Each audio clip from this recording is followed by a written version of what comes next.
Sebelum meninggal dunia, ibu saya menyumbangkan seluruh uang lotre sebesar 3 miliar rupiah yang baru saja dimenangkannya. Tepat di hari yang sama, ibu mertua saya mengusir saya dari rumah.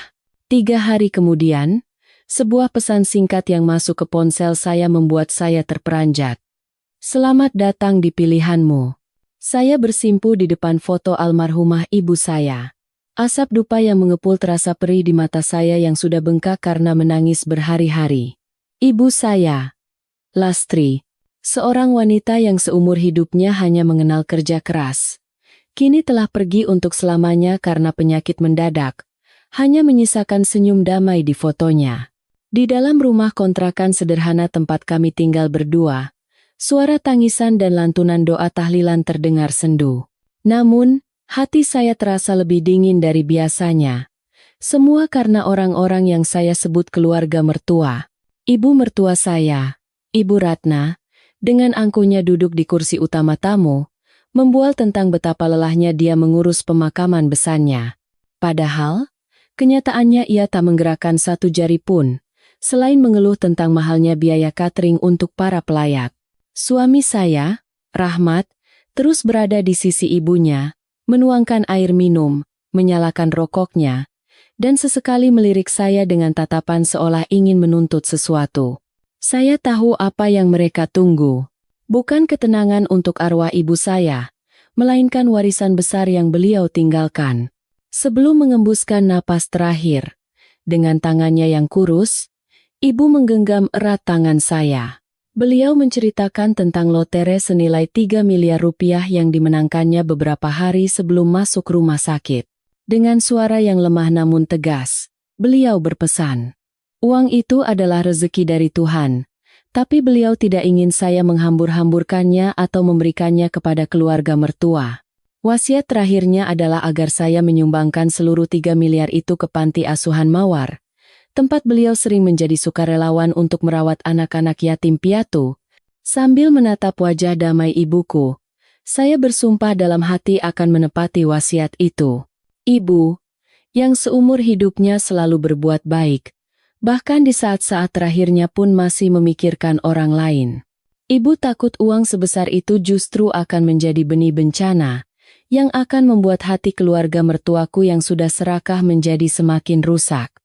Saya mengerti maksud mendalam ibuku. Beliau ingin menumpuk pahala untuk anak cucunya, sekaligus ingin menguji sifat asli orang-orang di sekitar putrinya. Setelah acara tahlilan selesai dan semua pelayat pulang, Ibu Ratna menarik Rahmat masuk ke dalam kamar untuk berbisik-bisik. Sudah pasti mereka membicarakan soal uang. Saya diam-diam melepas pakaian berkabung saya, dan berganti dengan pakaian paling sederhana. Saya mengambil tas berisi tiket lotre dan KTP, lalu menyelinap keluar lewat pintu belakang. Saya segera naik taksi menuju panti asuhan Mawar yang terletak di kawasan Bogor. Setibanya di sana, suasana panti yang damai sedikit menenangkan hati saya. Tawa riang anak-anak yang bermain di halaman seolah mampu mengusir kegelapan di hati saya. Saya bertemu dengan kepala panti, seorang ibu parubaya yang berwajah teduh. Ketika saya menyampaikan wasiat ibu dan menyerahkan tiket lotre itu, mata beliau berkaca-kaca. Beliau menggenggam tangan saya dan berulang kali mengucapkan terima kasih atas nama anak-anak. Proses donasi berjalan lancar, dan beban berat di hati saya terasa terangkat. Dengan tanda terima donasi di tangan, saya menatap panti itu untuk terakhir kalinya sebelum beranjak pergi. Kini, di dompet saya hanya tersisa uang pas-pasan untuk ongkos taksi pulang. Tapi saya tidak menyesal sedikit pun. Uang 3 miliar memang sangat besar dan bisa mengubah hidup saya. Tapi itu adalah wasiat dan hati ibu saya. Sebagai seorang anak, berbakti adalah yang utama. Terlebih lagi, saya sama sekali tidak sudi jika uang itu jatuh ke tangan Ibu Ratna. Dalam perjalanan pulang, hujan deras mulai turun. Tetesan air yang besar menghantam kaca mobil tanpa ampun. Saya meringkuk di kursi belakang, diliputi perasaan cemas yang tak menentu. Saya tahu, badai yang sesungguhnya sedang menanti saya di rumah. Ibu Ratna dan Rahmat tidak akan pernah tinggal diam jika tahu uang yang begitu mereka dambakan telah saya sumbangkan. Tapi saya sudah menyiapkan mental. Ibu sudah tiada, dan saya tidak punya tempat bersandar lagi. Saya harus bangkit seorang diri. Apapun yang terjadi, saya tidak akan pernah menyesali keputusan hari ini. Taksi berhenti di ujung gang. Saya membayar ongkosnya dan berjalan dalam diam menuju rumah. Rumah kami dibangun di atas tanah milik mertua saya.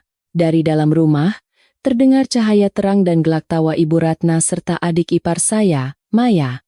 Mungkin mereka sedang bersukacita membayangkan masa depan cerah yang akan mereka bangun dengan uang 3 miliar itu. Saya menarik napas dalam-dalam, lalu mendorong pintu. Pintu kayu tua itu berderit, memberitahukan kehadiran saya. Semua mata tertuju pada saya. Tatapan mereka yang berbinar, seperti predator yang menemukan mangsa empuk, membuat saya sadar bahwa badai telah dimulai. Bahkan sebelum saya sempat melepas sepatu yang basah kuyup, suara tajam Ibu Ratna memecah keheningan yang palsu. Ia duduk di sofa sambil menyilangkan kaki dan mengupas kuaci. Kulitnya berserakan di lantai. Di sebelahnya, suami saya Rahmat sedang asyik dengan ponselnya, dan Maya membolak-balik majalah fashion sambil terkikik. "Loh, sudah pulang? Dari mana saja keluyuran? Ibu sama Maya sampai ketiduran nungguin kamu. Cepat ke dapur, panaskan makanan dan siapkan di meja. Kita sekeluarga mau rapat penting." Ibu Ratna berkata dengan suara manis yang membuat bulu kuduk saya merinding. Saya tahu kelembutan itu hanyalah topeng untuk menutupi keserakahannya yang tak terbatas. Tanpa berkata apa-apa, saya berjalan ke dapur. Hidangan malam ini jauh lebih mewah dari biasanya. Ada rendang dan opor ayam. Sepertinya Ibu Ratna sudah mengeluarkan banyak uang untuk merayakannya lebih dulu. Saya menata meja, lalu duduk di pojok. Mangkuk nasi di tangan saya terasa begitu berat. "Ayo dimakan, Nak. Kamu harus kuat biar bisa urus semuanya," kata Ibu Ratna sambil meletakkan sepotong rendang ke piring saya. Sebuah tindakan yang belum pernah ia lakukan selama 3 tahun saya menjadi menantunya. "Oh ya, soal lotere ibumu itu, uangnya sudah kamu cairkan?" "Ibu sudah hitung semuanya. Dari 3 miliar itu, sebagian kita pakai untuk renovasi rumah ini, kita tingkat jadi 2 lantai. Sisa uangnya kita belikan Rahmat mobil impor, biar kelihatan pantas di mata orang. Selebihnya kita simpan di bank, kita hidup dari bunganya saja." Maya ikut menimpali. "Betul itu, Bu. Aku juga sudah waktunya ganti motor, yang sekarang sudah butut. Mbak Anissa, kasih aku uang buat beli motor baru." "Ya? Ibu Mbak kan sudah meninggal. Bahaya kalau Mbak pegang uang sebanyak itu sendirian. Mending serahkan saja ke Ibu, biar aman." Rahmat meletakkan ponselnya dan menatap saya dengan mata penuh harap. "Sayang, apa yang dibilang Ibu itu benar. Perempuan sepertimu bahaya mengelola uang besar. Biar aku dan Ibu yang kelola. Nanti kita investasikan atau buka usaha biar uangnya bertambah. Aku juga sudah muak kerja sama orang. Kalau ada modal, kita bisa buka toko dan cepat kaya."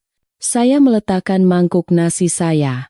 Suara mangkuk yang beradu dengan meja terdengar pelan, namun cukup untuk membuat suasana menjadi tegang.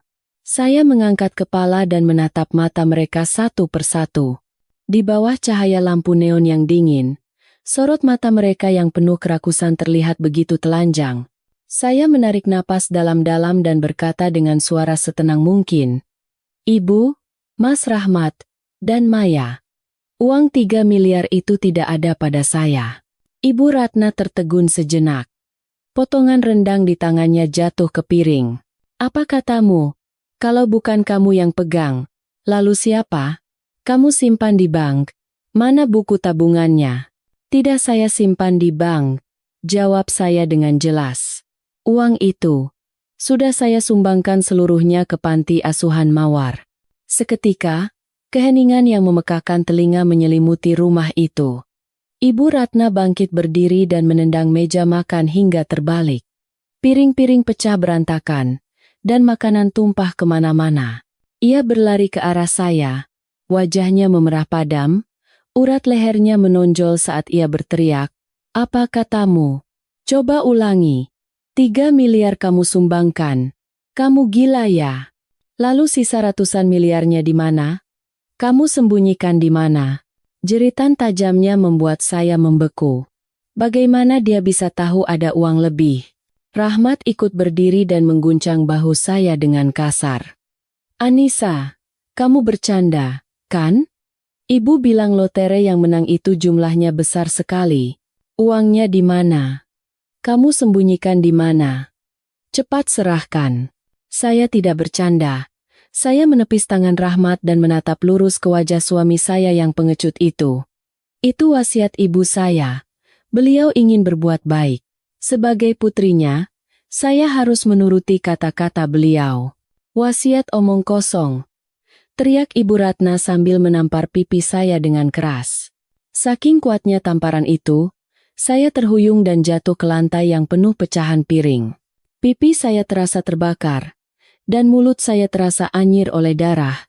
Uang yang sudah masuk ke rumah ini adalah uang keluarga ini. Kamu itu menantu di sini, dan kamu punya kewajiban untuk keluarga ini. Mertua dan suamimu hidup susah, tapi kamu malah berbuat baik untuk orang lain. Dasar bodoh, tidak tahu diuntung. Maya, bukannya melerai, justru ikut memanasi suasana. Astaga, Bu. Berarti 3 miliar itu dibuang begitu saja. Dia pikir lebih baik memberi orang lain daripada keluarga sendiri. Dia merendahkan kita karena kita miskin. Bu. Rahmat, melihat saya tersungkur di lantai, tidak menunjukkan sedikit pun rasa kasihan. Sambil menggertakkan gigi, ia berkata, "Kamu benar-benar sudah gila. Anissa, gila. Dengan uang 3 miliar itu, kita bisa mengangkat derajat keluarga ini. Itu kesempatan sekali seumur hidup. Tahu tidak? Kamu sama sekali tidak memikirkan suamimu. Istri macam apa kamu ini? Saya hanya menuruti wasiat ibu saya. Apa yang salah?" Saya mengangkat kepala. Air mata saya tumpah ruah. "Kalian semua hanya tahu uang. Ibu saya baru saja meninggal. Bukannya berduka, kalian malah sibuk memikirkan cara membagi hartanya. Apa kalian tidak punya hati nurani? Hati nurani bisa buat makan?" Ibu Ratna berteriak histeris sambil menjambak rambut saya dan menariknya ke belakang. "Aku tanya sekali lagi.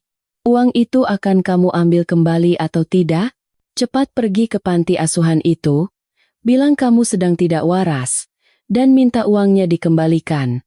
Sekarang, uangnya sudah disumbangkan dan saya sudah menerima tanda terimanya. Tidak akan dikembalikan." Saya menjawab di tengah rasa sakit fisik dan batin, dan kalaupun bisa kembali, saya tidak akan pernah memberikannya kepada kalian. Kata-kata saya seolah menyiram bensin ke dalam api. Ibu Ratna kehilangan akal sehatnya. Ia memukuli dan menendang saya membabi buta. Maya ikut menyerang, mencakar saya. Rahmat hanya memalingkan wajah, membiarkan istrinya dianiaya. Di tengah rasa sakit yang luar biasa, saya menyadari bahwa ikatan pernikahan dan rasa kekeluargaan di rumah ini telah mati bersama keserakahan mereka yang tak berujung. Di luar, hujan semakin deras.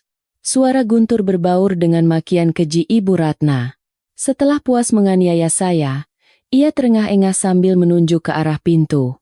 Wajahnya bengis karena amarah. "Pergi! Pergi dari rumahku sekarang. Dasar sialan pembawa petaka. Keluarga kami tidak butuh menantu bodoh dan tidak tahu berterima kasih sepertimu. Hilang kau dari hadapanku." Rahmat bersandar di dinding dengan wajah muram, tidak berani menatap saya. Keheningannya adalah persetujuan yang paling kejam. Maya berlari ke kamar, mengambil beberapa helai pakaian usang saya, dan melemparkannya ke halaman yang becek karena hujan. "Pergi saja, Mbak. Jangan tidak tahu malu masih di sini. Belum cukup Mbak menyusahkan kakak dan ibu saya? Pergi." Saya bangkit dengan tertatih-tatih. Seluruh tubuh saya sakit dan memar. Darah mengalir dari luka di tangan saya, bercampur dengan air hujan yang dingin. Saya menatap Rahmat untuk terakhir kalinya, berharap menemukan sedikit saja rasa iba atau penyesalan di matanya. Tapi ia justru berbalik dan mengucapkan kalimat yang dingin, "Pergi saja. Jangan harap bisa kembali sebelum kamu sadar akan kesalahanmu dan membawa uang 3 miliar itu. Kalau tidak, kita lebih baik jalan masing-masing."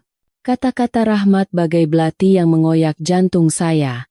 Selama 3 tahun, saya telah mengabdi sebagai istri, bersabar, dan memberikan segalanya untuk keluarga ini.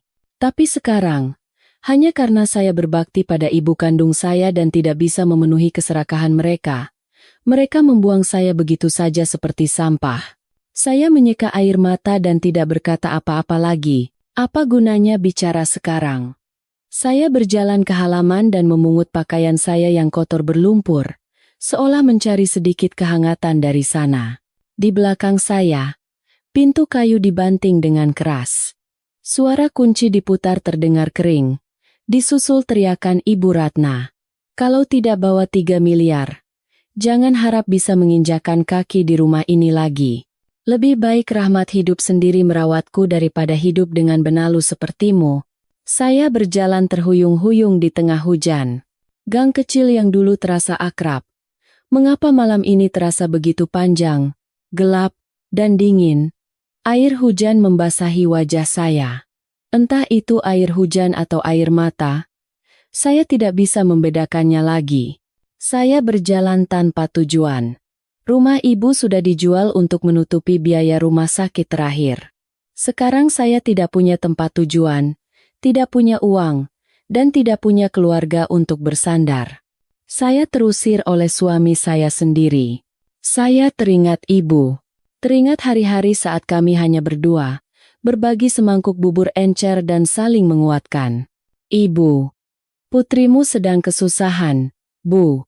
Kalau ibu melihat dari atas sana, tolong tunjukkan jalan." "Aku harus bagaimana sekarang, Bu?" Aku tidak menyesal menuruti pesan ibu. Tapi hati manusia begitu kejam, Bu. Setibanya di jalan raya, cahaya remang lampu jalan memantulkan genangan air di aspal. Kendaraan melintas sesekali, para pengemudinya bergegas pulang ke tempat yang hangat. Hanya saya yang tersesat sendirian di jalanan. Saya berjalan dengan sisa tenaga menuju halte bus terdekat dan terduduk di bangkunya. Dingin dan lapar, seluruh tubuh saya menggigil.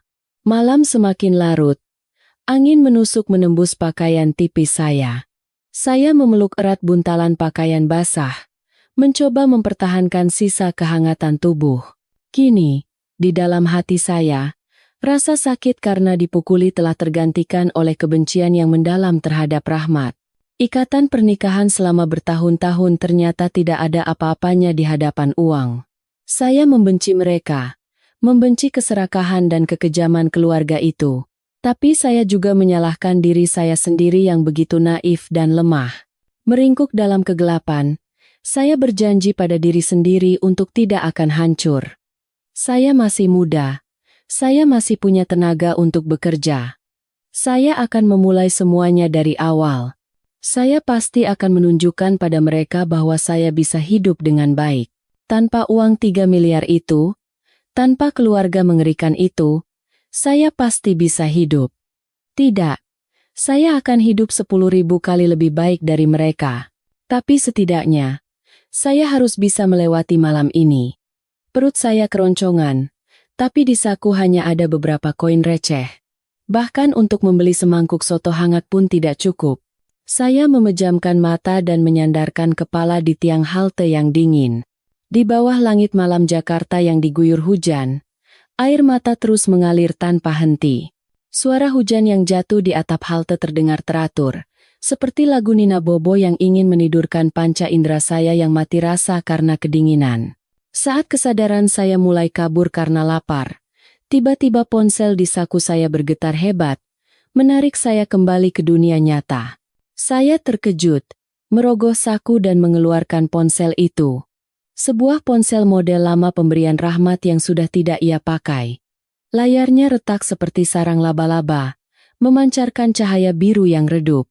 Ada sebuah pesan baru dari nomor yang tidak dikenal. Saya menyipitkan mata untuk membaca pesan itu. Huruf-hurufnya terlihat jelas. Coba periksa baik-baik. Ibumu membeli lotere 1 set berisi 10 lembar. Yang dia minta kamu sumbangkan hanya 2 lembar. Sisanya beliau simpan di tempat lain. Jantung saya serasa berhenti berdetak. Masih ada lotere lagi? Siapa yang mengirim pesan ini? Bagaimana dia tahu tentang pembelian lotere itu? Mengapa dia mengirimkannya sekarang? Ribuan pertanyaan berkelebat di benak saya. Saya menatap layar ponsel lekat-lekat. Dengan tangan gemetar, saya mencoba menelepon nomor itu, tapi yang terdengar hanyalah nada sibuk. Saya meletakkan ponsel dan mulai berpikir, ibu adalah orang yang sangat teliti. Mungkinkah beliau sudah menduga hari seperti ini akan datang? Saya memandang buntalan pakaian basah di pangkuan saya. Satu-satunya barang bawaan saya saat diusir. Di dalamnya ada jaket tua berwarna khaki milik ibu yang sudah usang. Jaket kesayangan beliau. Selama beberapa hari di rumah duka, sesibuk apapun, saya selalu memeluk jaket ini karena merindukan kehangatan ibu, atau menyimpannya jauh di dalam lemari. Berkat itu, keluarga Ratna tidak punya kesempatan untuk menyentuhnya. Kini, jaket ini adalah satu-satunya benda berharga yang tersisa bagi saya. Dengan tangan gemetar, saya membuka buntalan pakaian dan mencari jaket ibu. Jaket itu terlipat di bagian paling bawah. Meski basah oleh hujan, aroma khas ibu masih tercium. Saya meraba seluruh bagian jaket, mulai dari kerah, lengan, hingga badannya. Tidak ada apa-apa. Saya membalik jaket itu dan meraba bagian dalamnya. Saat itulah, di ujung jari saya, terasa sesuatu yang keras dan kaku di dalam lapisan kain bagian bawah. Jantung saya mulai berdebar kencang. Dengan kuku, saya merobek jahitan yang sudah lapuk. Di tengah hujan, suara benang putus terdengar samar. Saya memasukkan tangan ke dalam dan menemukan sebuah bungkusan plastik kecil yang dilakban dengan sangat rapat. Tangan saya gemetar hebat.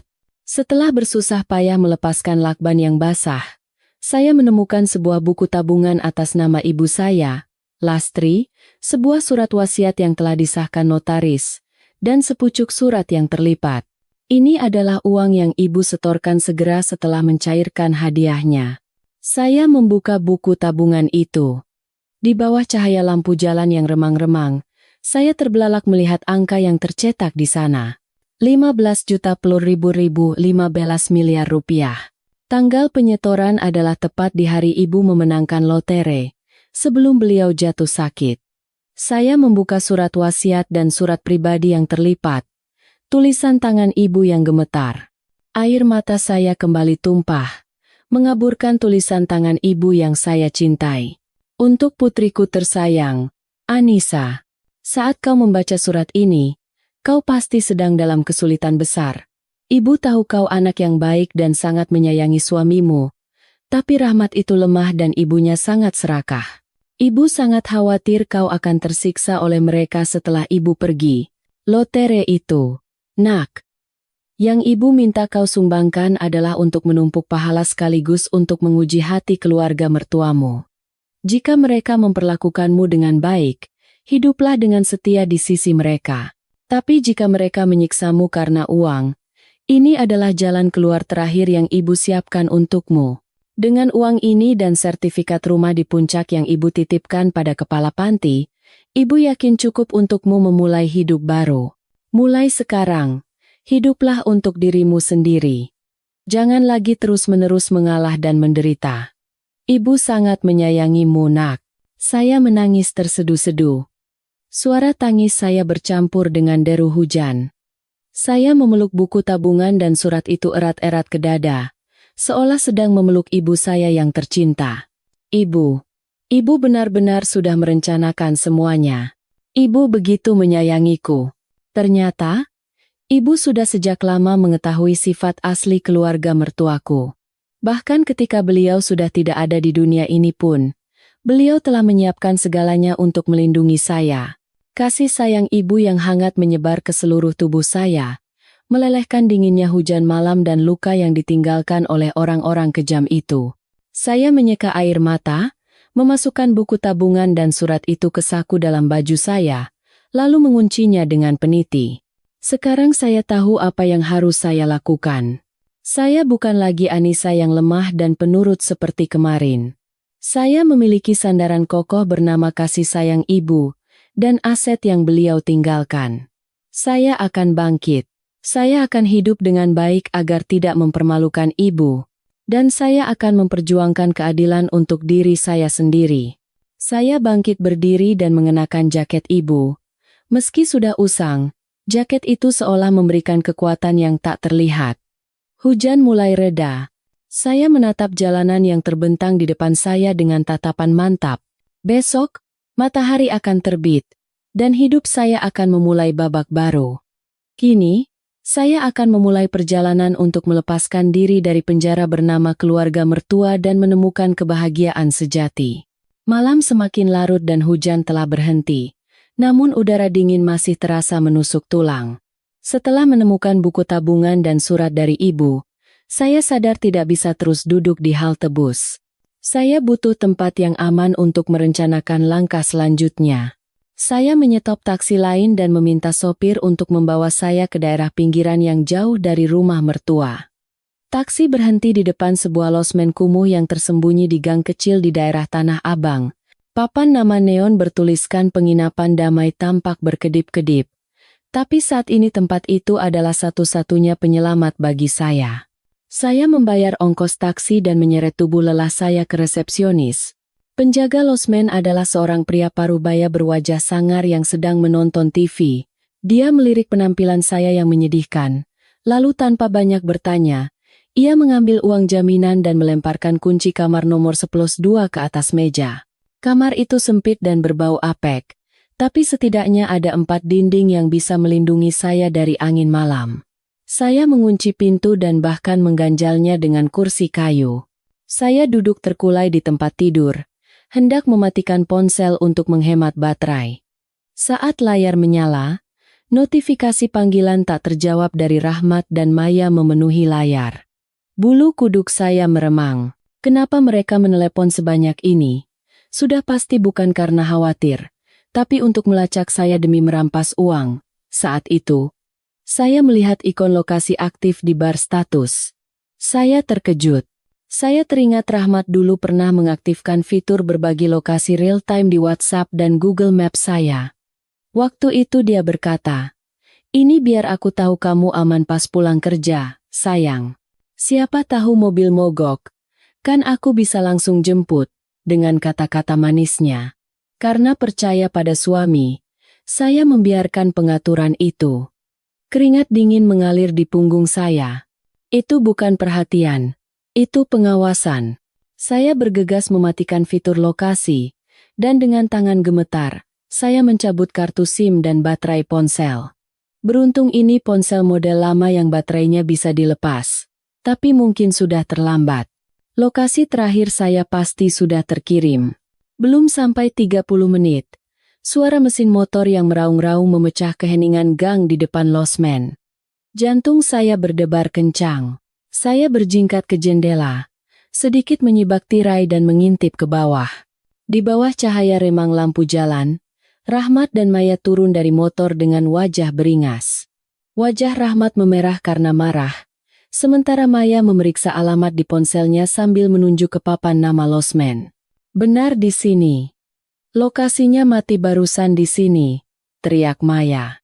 Cepat seret perempuan itu keluar, geram Rahmat sambil menyerbu masuk ke area resepsionis. Saya mundur. Kaki dan tangan saya gemetar. Mereka menemukan saya. Dengan cepat saya menyembunyikan buku tabungan dan surat ibu di balik pakaian dalam saya, lalu mengenakan kembali jaket haki itu. Sebagai pertahanan, saya menggenggam gantungan baju dari besi. Langkah kaki tergesa-gesa terdengar di koridor. Disusul suara gedoran keras di pintu kayu tipis kamar saya. "Anissa, buka pintunya.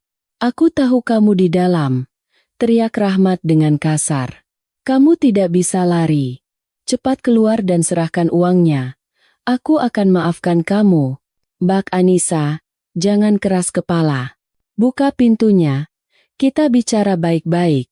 Apa Mbak mau kabur sama laki-laki lain bawa uang itu? Maya ikut berteriak. Saya menahan napas dan tidak bersuara. Pintu bergetar setiap kali Rahmat menendangnya.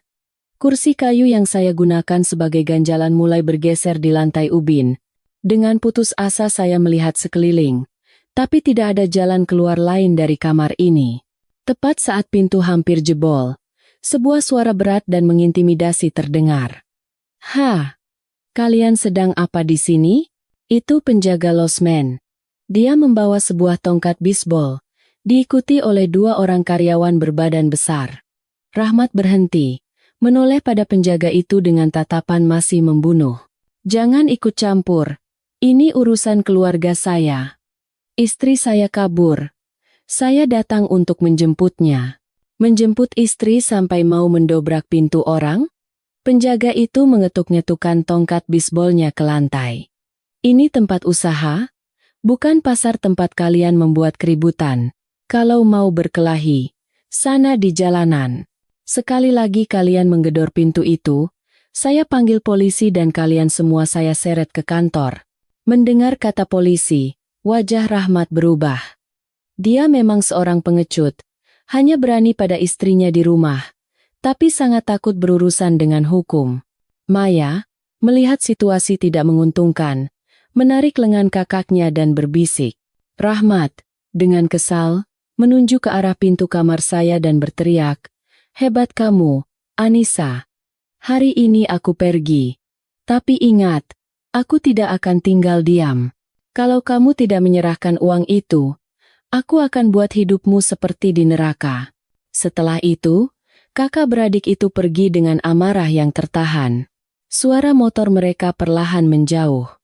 Saya menjatuhkan gantungan baju, bersandar di pintu dan terengah-engah. Berkat penjaga losmen, saya lolos dari bahaya, tapi tempat ini sudah tidak aman lagi. Saya harus pergi pagi-pagi sekali besok. Keesokan harinya, sebelum fajar menyingsing, saya sudah meninggalkan losmen. Saya naik bus menuju panti asuhan Mawar. Meski lelah karena tidak tidur semalaman, harapan dalam surat ibu memberi saya kekuatan. Panti asuhan Mawar terletak dengan damai di bawah naungan pepohonan rindang. Ibu kepala panti sepertinya sudah menunggu saya. Melihat penampilan saya yang menyedihkan, beliau tidak bertanya apa-apa dan langsung membawa saya ke ruangannya, lalu mengunci pintu. "Saya tahu kamu akan datang," kata beliau dengan suara hangat dan tenang. "Ibumu sudah berpesan. Jika suatu saat kamu datang dengan wajah ceria, beliau minta saya untuk menyimpan rahasia ini. Tapi, jika kamu datang sendirian dengan wajah sedih seperti ini, beliau minta saya untuk menyerahkan ini padamu." Ibu kepala panti berjalan ke sebuah lemari dan mengeluarkan sebuah kotak kayu berwarna coklat tua yang mengkilap. Kotak itu tidak besar, tapi terasa cukup berat. Beliau mendorong kotak itu ke hadapan saya, bersama dengan sebuah kunci kuningan kecil. "Semua yang dititipkan Ibu Lastri ada di dalam sini. Bukalah." Dengan tangan gemetar, saya memasukkan kunci ke lubangnya. Terdengar bunyi klik saat tutup kotak terbuka. Di dalamnya, dilapisi kain bludru merah yang mewah. Hal pertama yang saya lihat adalah sebuah map berwarna merah muda.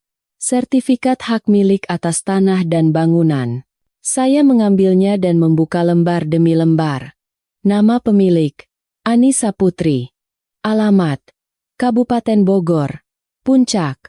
Luas tanah 500 meter persegi. Rumah tinggal. Saya kehilangan kata-kata. Bagaimana mungkin ibu, yang seumur hidupnya hanya berjualan sayur di pasar, bisa memiliki tanah seperti ini? Ibumu adalah orang yang sangat berpandangan jauh ke depan, jelas ibu kepala panti. Lebih dari 30 tahun beliau menabung sedikit demi sedikit.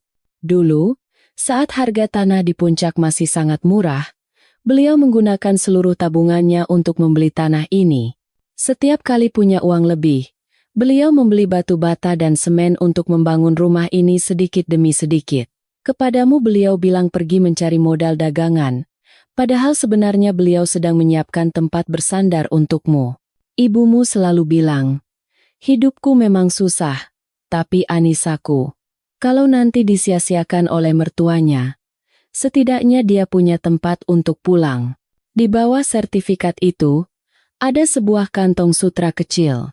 Saat saya membukanya, di dalamnya ada 5 keping emas batangan murni yang berkilauan dan beberapa perhiasan kuno warisan nenek.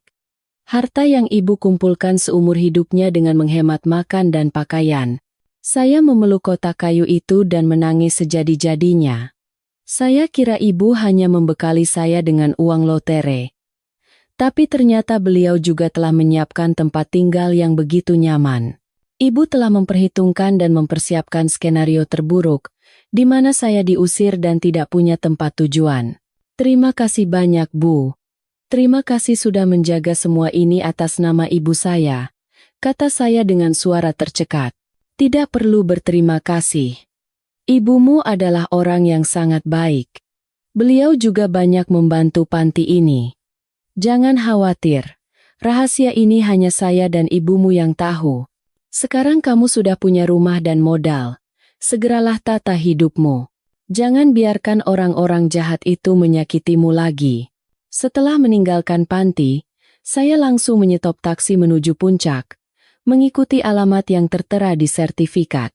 Setelah sekitar 1 jam perjalanan, di hadapan saya terbentang sebuah rumah peristirahatan yang indah, terletak di tengah kebun buah yang hijau. Gerbang besi yang kokoh, pagar yang dirambati bunga bugenvil yang mekar lebat. Saya memasukkan kunci ke gerbang dan melangkah masuk. Halamannya dilapisi ubin yang bersih. Rumah itu tidak megah, tapi desainnya hangat dan modern. Semua perabotan dan perlengkapan di dalamnya meja makan, kursi, tempat tidur, bahkan peralatan dapur sudah lengkap tersedia. Di tengah ruang tamu, di atas sebuah meja kecil, foto ibu saya tersenyum dengan lembut. Saya menyalakan dupa dan bersujud di hadapannya. Ibu, aku sudah pulang ke rumah kita. Kini, saya punya tempat untuk kembali. Tapi saya tahu, perang dengan keluarga Rahmat belum berakhir. Saya harus mengakhiri pernikahan yang menyiksa ini agar mereka tidak bisa lagi mengganggu hidup saya. Setelah memiliki tempat tinggal yang aman, hal pertama yang saya pikirkan adalah perceraian. Saya tidak ingin terikat dengan keluarga Rahmat 1 hari pun lagi. Saya mencari kantor pengacara yang memiliki reputasi baik di internet. Setelah membandingkan beberapa, sebuah kantor bernama Firma Hukum Keadilan di kawasan Sudirman tampak meyakinkan. Saya membuat janji untuk konsultasi. Pengacara yang menangani kasus saya bernama Dimas Handoko. Usianya sekitar pertengahan 30-an, mengenakan setelan rapi dan kacamata berbingkai emas, memberikan kesan yang sangat profesional. Mbak Anissa, jangan khawatir. Kasus Mbak ini adalah gugatan cerai karena kekerasan dalam rumah tangga dan penelantaran. Kami akan menanganinya secepat mungkin, kata Pak Dimas sambil membuat catatan. Saya menjelaskan secara singkat tentang bagaimana saya diusir dan dianiaya. Tapi saya menyembunyikan cerita tentang buku tabungan 15 miliar dan rumah di puncak. Saya hanya mengatakan bahwa saya menumpang di rumah teman dan ingin bercerai secepatnya. Namun, pengacara ini terus bertanya dengan gigih tentang harta gonogini dan aset pribadi. Mbak Anissa, apakah ada aset berharga yang dihasilkan selama masa pernikahan?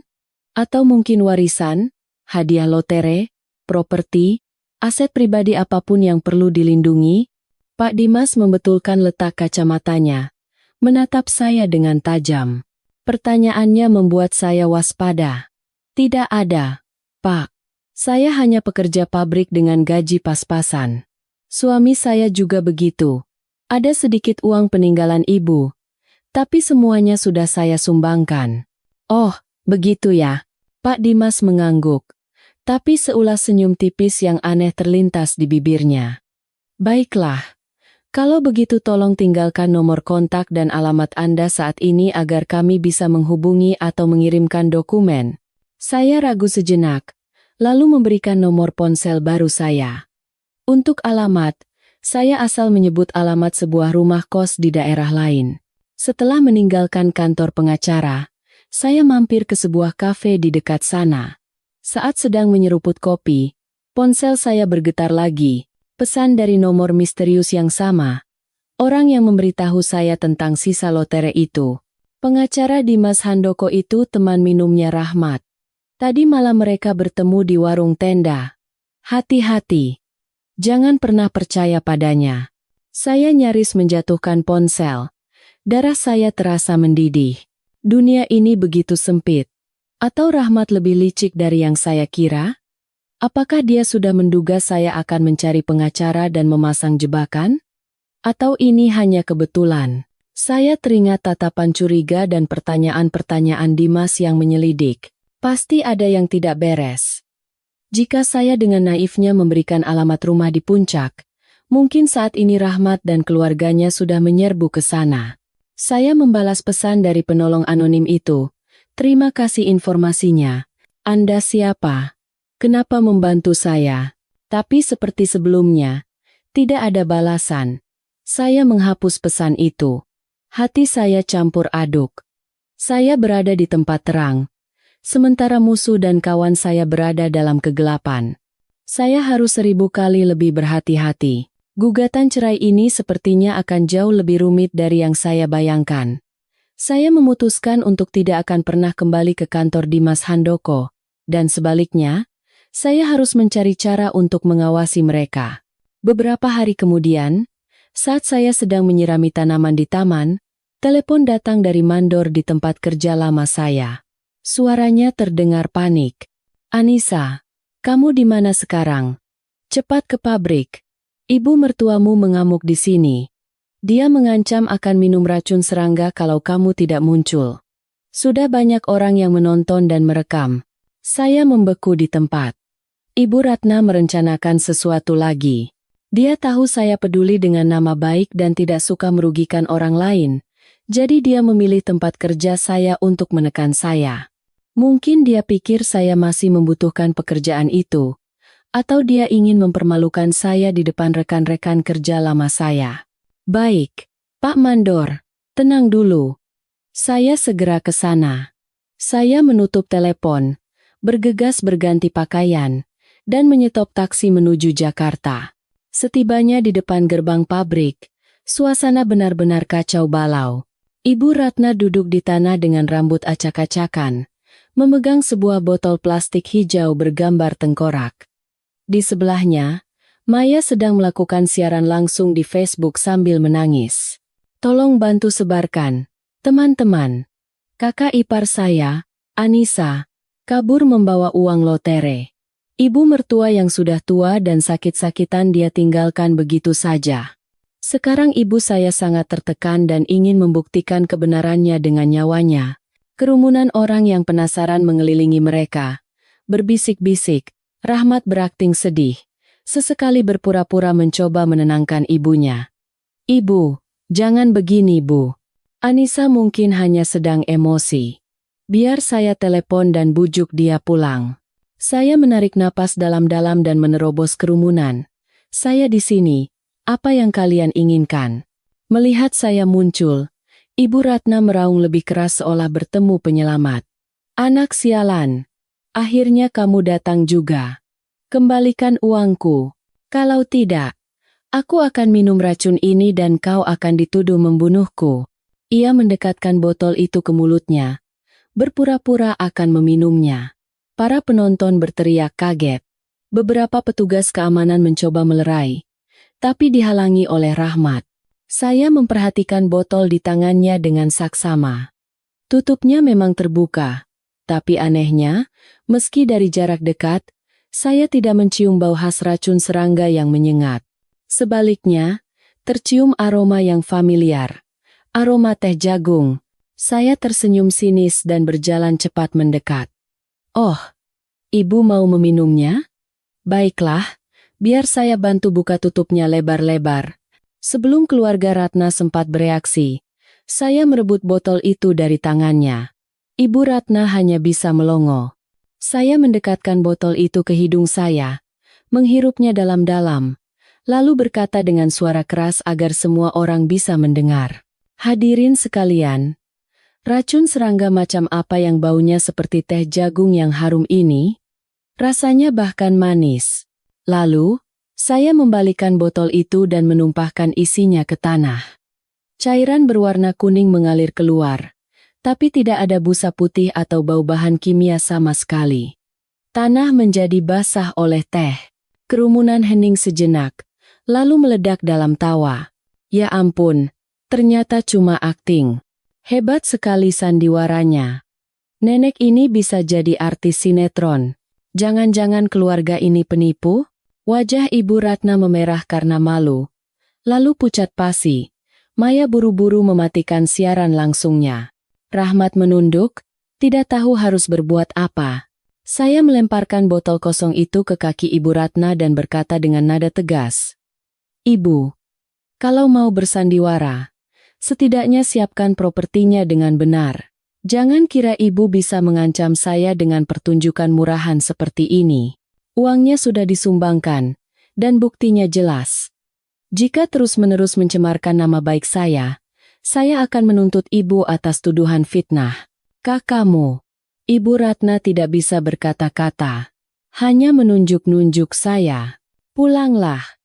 Jangan membuat diri kalian menjadi bahan tertawaan lebih lama lagi. Saya berbalik dan meninggalkan tempat itu, membiarkan keluarga mertua saya menanggung malu di tengah bisik-bisik kerumunan. Saya tahu kejadian ini akan membuat mereka semakin gila dan nekat, tapi saya tidak takut. Kebodohan dan keserakahan mereka adalah kelemahan fatal mereka sendiri.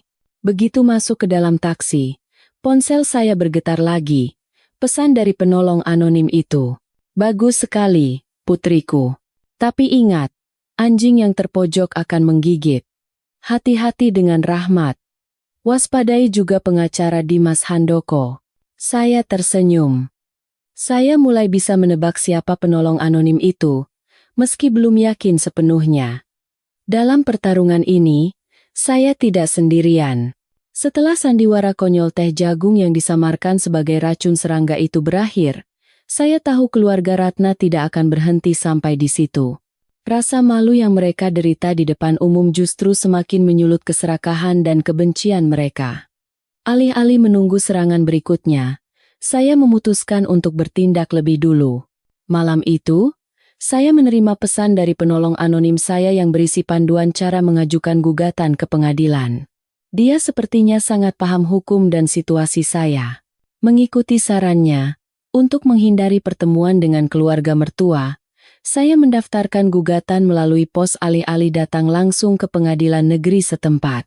Bersamaan dengan itu, saya melampirkan foto-foto luka memar yang diam-diam saya ambil setelah dianiaya sebagai bukti. Gugatan saya berisi dua tuntutan utama. Pertama, gugatan cerai sepihak. Kedua, tuntutan pidana atas kekerasan dalam rumah tangga, KDRT, dan penderitaan psikis. 2 hari kemudian, seperti yang sudah diduga, telepon datang dari pihak mertua. Ponsel baru saya berdering tanpa henti. Di layar, tertera nomor yang sudah sangat saya kenal. Nomor Rahmat. Saya menarik napas dalam-dalam, menekan tombol jawab, mengaktifkan mode speaker, dan meletakkan alat perekam di sebelahnya. Anissa, hebat sekali kau sekarang. Hah! Suara Rahmat bergetar karena campuran amarah dan ketakutan di seberang telepon. Beraninya kau menggugatku. Kau sudah tidak punya otak ya? Aku hanya menempuh jalur hukum. Mas? Jawab saya dengan tenang, mencengkeram ujung meja untuk menenangkan diri. Panggilan dari pengadilan pasti sudah Mas terima, kan? Tindakanmu menganiaya istri dan mengusirnya di tengah malam hujan. Semua ada saksi dan buktinya. Siapkan saja pembelaanmu di pengadilan. Kau mengancamku, teriak Rahmat. Tapi saya bisa mendengar dengan jelas nada ketakutan dalam suaranya. Dia memang pengecut, hanya berani pada wanita lemah di rumah, tapi akan menciut di hadapan polisi atau pengadilan.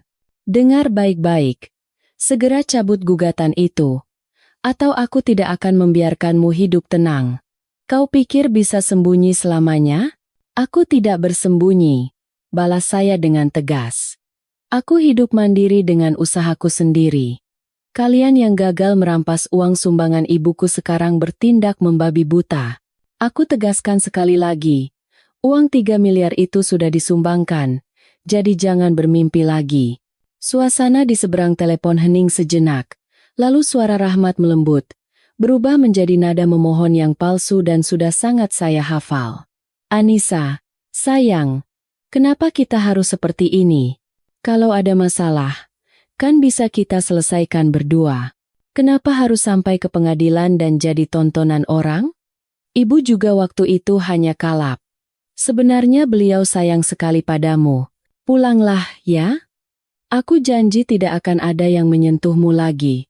Kalau kamu pulang, kita bisa bicarakan lagi soal usaha kita. Dengan sisa uang yang ada. Tidak ada uang sisa, potong saya. Dan tidak ada lagi rasa sayang di antara kita. Jangan buang-buang tenagamu. Kita bertemu di pengadilan. Saya menutup telepon dan memblokir nomornya. Saya tahu dia sedang panik. Bagi pria sombong seperti Rahmat, dicampakkan dan bahkan dituntut oleh istrinya sendiri adalah pukulan telak bagi harga dirinya. Tapi saya juga tahu, rasa takut itu justru akan membuatnya semakin nekat. Dia akan melakukan apa saja untuk membuat saya mencabut gugatan atau mengeluarkan uang yang dia yakini masih saya simpan. Dugaan saya benar. Sore itu, Maya mengunggah tulisan panjang di Facebook. Dia menandai nama saya dan bahkan beberapa kerabat, menuduh saya telah berselingkuh. Tulisannya berisi fitnah bahwa saya mencuri uang keluarga untuk diberikan kepada selingkuhan saya. Itulah sebabnya saya terburu-buru ingin bercerai. Kali ini, saya tidak menangis atau merasa takut. Saya mengambil tangkapan layar unggahan itu sebagai bukti tambahan. Semakin mereka meronta, semakin terlihat sifat asli mereka yang busuk.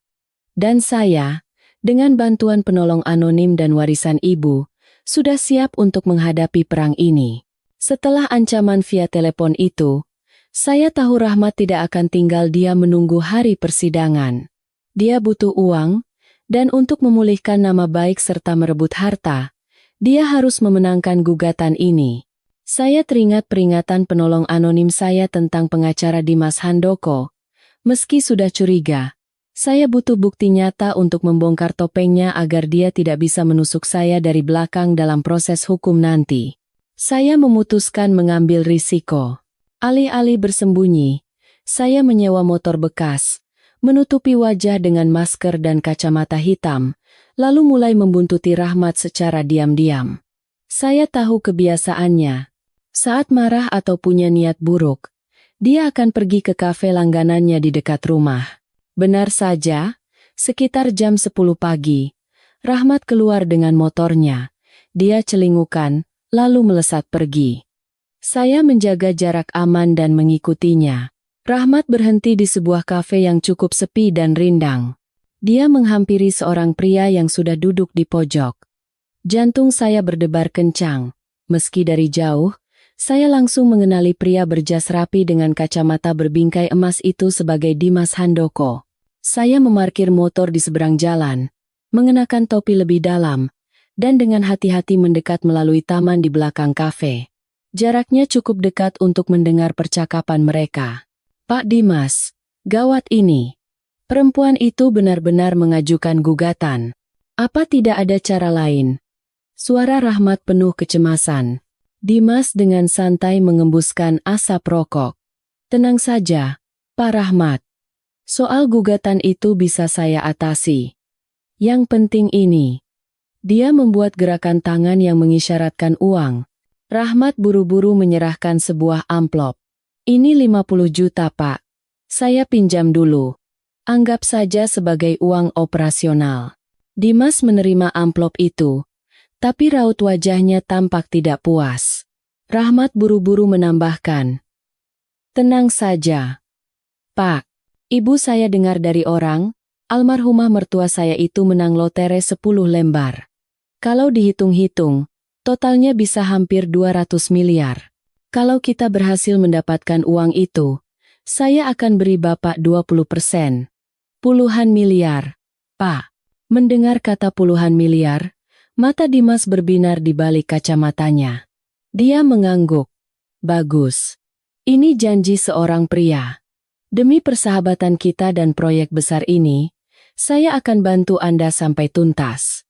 Dimas merendahkan suaranya, senyum licik tersungging di bibirnya.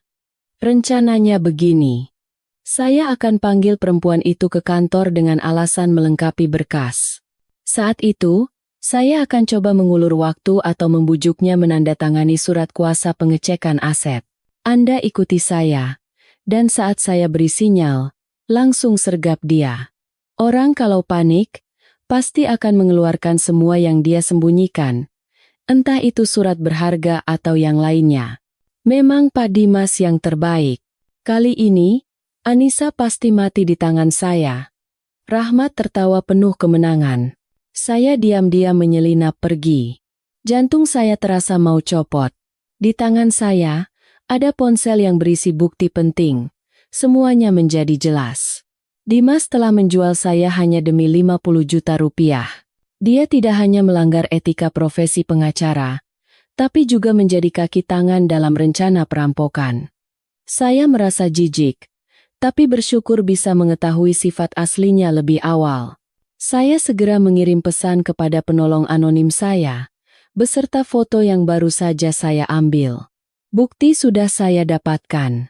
Saya tidak akan terjebak dalam permainan mereka lagi. Pertarungan ini bukan lagi sekadar masalah keluarga. Ini adalah perang akal melawan komplotan licik. Saya sadar, jebakan yang akan disiapkan Dimas berikutnya pasti sangat berbahaya, dan saya harus lebih berhati-hati dari sebelumnya. Meski punya kunci rumah di puncak, untuk mengumpulkan bukti dan persiapan sidang, saya harus tetap berada di Jakarta. Saya takut jika sering bolak-balik, Rahmat akan menemukan tempat peristirahatan terakhir yang ibu tinggalkan.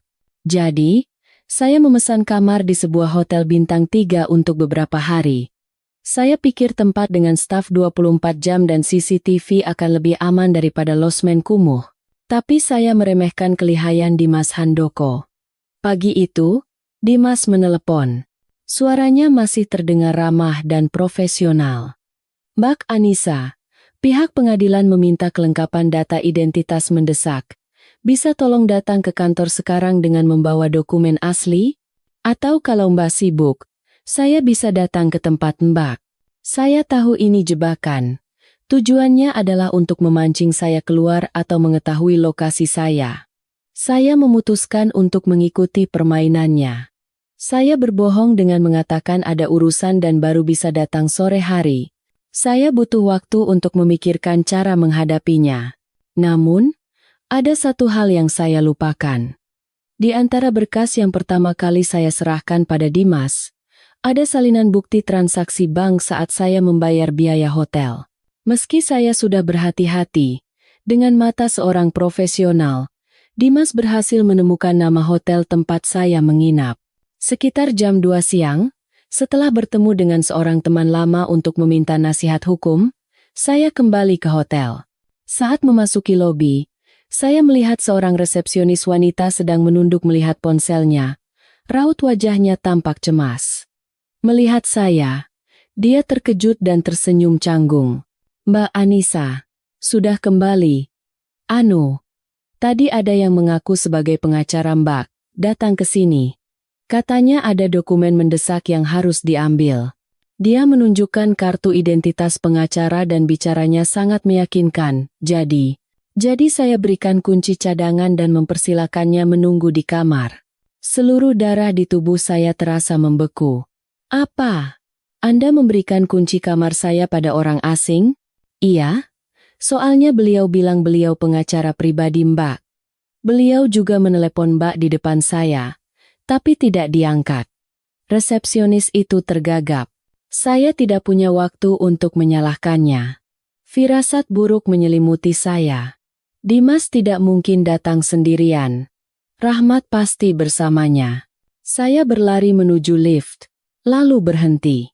Jika naik lift, saya tidak akan bisa kabur. Saya berbalik dan berlari menuju tangga darurat. Kamar saya di lantai 3. Dengan jantung berdebar kencang, saya menaiki tangga dengan hati-hati.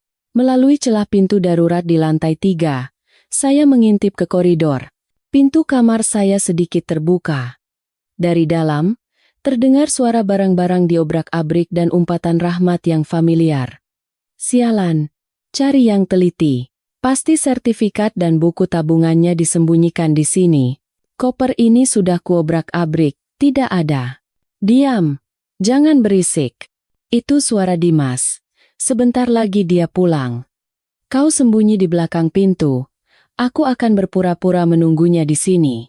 Begitu dia masuk, langsung sergap, paksa dia tanda tangan surat kuasa, dan rampas kunci brankasnya. Saya membekap mulut agar tidak berteriak. Mereka memasang perangkap untuk menangkap saya. Mereka ingin menculik dan mengancam saya untuk merampas harta saya. Saya mundur, hendak menelepon polisi. Tepat saat itu, ponsel di dalam tas saya terbentur pagar tangga, menimbulkan suara klang yang nyaring di ruangan yang sunyi. "Siapa di sana?" teriak Rahmat dari dalam kamar. Pintu terbuka lebar, dan Rahmat berlari ke koridor, melihat sekeliling. Dia menemukan saya yang membeku di pintu darurat. "Itu dia! Tangkap!" Rahmat berlari ke arah saya seperti binatang buas. Dimas ikut menyusul. Tanpa pikir panjang, saya berbalik dan berlari menuruni tangga secepat kilat. Saya melepas sepatu hak tinggi yang merepotkan dan menapaki anak tangga yang dingin dengan kaki telanjang. "Berhenti, Anissa! Berhenti!" Di belakang saya, suara langkah kaki mereka terdengar semakin dekat. Saya menerobos keluar ke lobi hotel. Tanpa sempat menjelaskan pada staf, saya mendorong pintu kaca dan berlari ke jalan raya. Rahmat dan Dimas mengejar tepat di belakang. Aksi kejar-kejaran dimulai. Aspal yang panas di bawah terik matahari Jakarta membakar telapak kaki telanjang saya, tapi saya tidak merasakan sakit. Rasa takut yang luar biasa mematikan semua indera saya. Saya berlari zigzag di antara mobil-mobil, tidak peduli dengan suara klakson yang memekakan telinga atau tatapan kaget orang-orang. Rahmat terus mengejar dengan gigih. Tenaganya lebih besar. Langkahnya semakin mendekat. Sadar tidak bisa menang adu lari, saya berbelok ke sebuah gang sempit dan berliku untuk mencoba melepaskan diri. "Maling! Tolong tangkap perempuan itu. Dia mencuri uang saya," teriak Rahmat sambil berlari. Trik murahan yang biasa digunakan para penjahat. Dia ingin memprovokasi warga untuk menghalangi jalan saya. Beberapa bapak-bapak yang sedang bermain catur di gang mendengar teriakan itu dan menatap saya dengan curiga. Salah satu dari mereka mencoba menghadang saya. "Saya bukan maling. Saya lari dari suami yang menganiaya saya. Tolong!" teriak saya sambil terus berlari, air mata berlinang. Suara saya sudah serak. Melihat ekspresi saya yang sangat ketakutan dan penampilan saya yang mengenaskan, bapak itu ragu-ragu dan tidak jadi menangkap saya. Saya melewatinya dan terus berlari lebih dalam ke gang. Tapi gang itu seperti labirin. Saya berbelok ke kiri, lalu ke kanan, berusaha mencari jalan keluar ke jalan raya. Di belakang, suara langkah kaki dan umpatan Rahmat serta Dimas terus terdengar. "Mau lari kemana kau? Hari ini tertangkap. Kupatahkan kakimu," geram Rahmat. Saya berbelok ke gang yang lebih kecil, berharap ada jalan keluar. Tapi yang saya temukan adalah tembok bata tinggi yang berlumut. Jalan buntu. Di sampingnya, tumpukan sampah berbau busuk. Dengan putus asa, saya berbalik. Rahmat dan Dimas muncul di mulut gang, memblokir satu-satunya jalan keluar. Rahmat bertumpu pada lututnya, terengah-engah. Wajahnya yang basah oleh keringat menyeringai kejam. Dimas di sebelahnya membetulkan kacamata dengan ekspresi dingin. "Ayo lari lagi. Kenapa berhenti?" Rahmat mendekat selangkah demi selangkah sambil mengepalkan tangannya. "Kau benar-benar merepotkanku, Anissa. Serahkan baik-baik sertifikat dan kunci rumahnya. Kalau begitu, atas dasar kita pernah jadi suami istri, aku akan maafkan kau." Saya mundur hingga punggung saya menempel di tembok dingin. Dari tumpukan sampah, saya mengambil pecahan botol kaca dan mengarahkannya pada mereka. Tangan saya gemetar hebat. "Jangan mendekat. Kalau kalian mendekat, aku tidak akan tinggal diam." "Mengancam siapa kau?" Rahmat tertawa sinis dan menerjang untuk merebut pecahan botol dari tangan saya. Saya memejamkan mata, dengan putus asa mengayunkan pecahan botol itu. Saya tahu, dengan kekuatan saya tidak mungkin bisa melawan dua pria dewasa. Apakah nasib saya akan berakhir di gang buntu yang kotor ini? Ibu, maafkan aku. Aku tidak bisa menjaga apa yang telah ibu berikan. Tepat saat itu, saya melihat celah sempit di antara dua tembok. Ruang yang hanya cukup untuk dilewati satu orang. Saya menahan napas, melemparkan pecahan botol itu ke kaki mereka, lalu menyelipkan tubuh saya melalui celah itu. Sisi lainnya adalah jalan raya besar di tepi sebuah kali. Rahmat dan Dimas memanjat tembok rendah untuk mengejar saya. Saat saya berlari ke tengah jalan dan hampir jatuh karena kelelahan, terdengar suara decitan rem yang memekakan telinga. Sebuah sedan hitam mewah berhenti mendadak tepat di depan saya, menghalangi pandangan Rahmat dan Dimas. Pintu mobil terbuka. Bukan orang asing, melainkan Tante Wulan, turun bersama dua orang pengawal berbadan tegap. Berhenti. Suara Tante Wulan terdengar sekeras baja dan penuh wibawa. Rahmat menyipitkan mata, berdiri terpaku. Kau siapa? Jangan ikut campur urusan orang. Tante Wulan menepis tangan Rahmat seolah mengusir lalat. Lalu, beliau menatap saya. Sorot matanya yang tegas berubah menjadi penuh iba. Anissa, kau tidak apa-apa. Tante terlambat. Saya menatap wanita di hadapan saya. Perasaan familiar menyeruak. Meski sudah bertahun-tahun tidak bertemu, saya mengenali wajah tangguh ini. Tante Wulan. Bisik saya dengan suara tercekat. Tidak percaya dengan apa yang saya lihat. Tante Wulan menatap Rahmat dan Dimas dengan tajam. Dua laki-laki besar menganiaya satu perempuan. Bukan hanya itu, kalian juga mau merampoknya. Dengar baik-baik. Cepat pergi dari sini. Saya sudah menelepon polisi. Wajah kalian sudah terekam jelas di dashcam mobil saya. Mendengar kata polisi dan dashcam, Dimas yang lebih paham hukum menjadi takut lebih dulu. Dia menarik lengan Rahmat dan berbisik, "Kita kabur dulu. Perempuan itu bukan orang sembarangan. Urusannya bisa panjang." Rahmat menatap saya dan Tante Wulan bergantian dengan kesal. "Baik, anggap saja hari ini kau beruntung. Tapi ini belum selesai." Setelah berkata begitu, kedua pengecut itu bergegas menghilang ke dalam kegelapan sebelum polisi datang. Saya menjatuhkan pecahan kaca yang tersisa di tangan saya. Tenaga di kaki dan tangan saya hilang seketika, dan saya jatuh ke dalam pelukan Tante Wulan. Saya menangis sejadi-jadinya, menumpahkan semua rasa takut dan ketidakadilan yang saya pendam. Akhirnya, penyelamat saya telah datang. Saya meringkuk di kursi belakang mobil. Kedua tangan saya masih gemetar tak terkendali. Hembusan dingin Aceh membuat saya merinding. Tapi kehadiran Tante Wulan di kursi kemudi memberikan rasa hangat dan aman yang aneh.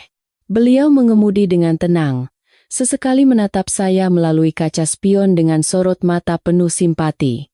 Tante Wulan adalah sahabat terdekat ibu saya sejak mereka masih muda, berjuang bersama di pasar. Belakangan, Tante Wulan sukses besar di bisnis properti, tapi beliau tidak pernah melupakan sahabatnya yang sederhana. Saat ibu meninggal, Tante Wulan sedang di luar negeri dan tidak sempat pulang, hanya mengirimkan karangan bunga. Saya kira hubungan dengan sahabat-sahabat ibu sudah terputus, tapi tak disangka beliau muncul di saat saya paling putus asa. "Minum dulu." Tante Wulan memberikan sebotol air mineral yang tutupnya sudah dibukakan. "Orang-orang sampah itu tidak akan bisa mengejarmu lagi.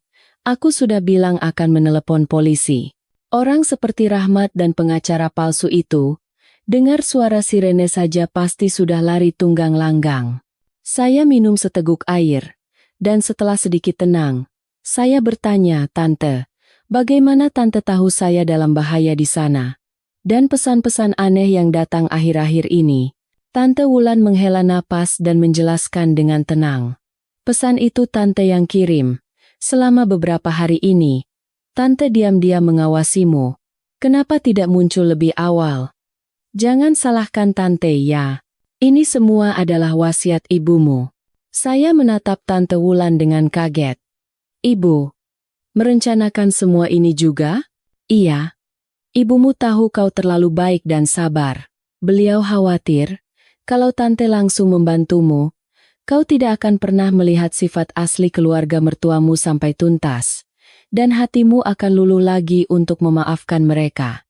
Ibumu berpikir, kau harus merasakan penderitaan itu sendiri, melihat wajah serakah dan kejam mereka dengan mata kepalamu sendiri, baru kau bisa melepaskan ikatan itu tanpa penyesalan.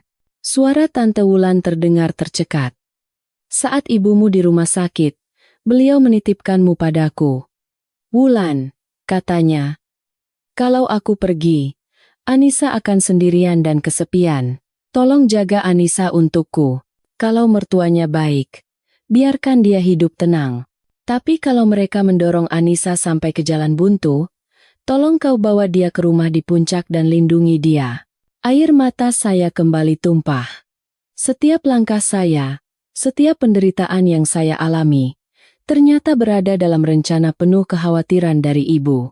Ibu pasti sangat sedih melihat saya menderita, tapi beliau tahu bahwa itu adalah satu-satunya obat pahit yang bisa membuat saya sadar dan menjadi kuat. Maafkan aku, Tante. Dan Ibu. Maafkan aku. Aku terlalu lemah sampai membuat semuanya jadi begini. Isak saya. Tidak apa-apa, kata Tante Wulan. Sekarang kau sudah aman. Tante sudah menyuruh orang untuk menyelidiki pengacara bernama Dimas itu. Ternyata dia terlilit utang judi dan berteman dengan Rahmat. Makanya dia menjualmu. Jangan khawatir. Tante juga punya tim pengacara. Kita akan seret mereka semua ke pengadilan. Sekarang, ayo kita pulang. Ke rumahmu. Mobil melaju meninggalkan jalanan kota yang bising dan orang-orang yang kejam. Saya menatap keluar jendela. Dalam hati berterima kasih pada ibu dan Tante Wulan. Hidup saya yang saya kira akan jatuh ke jurang paling dalam, kini mulai melihat secercah harapan.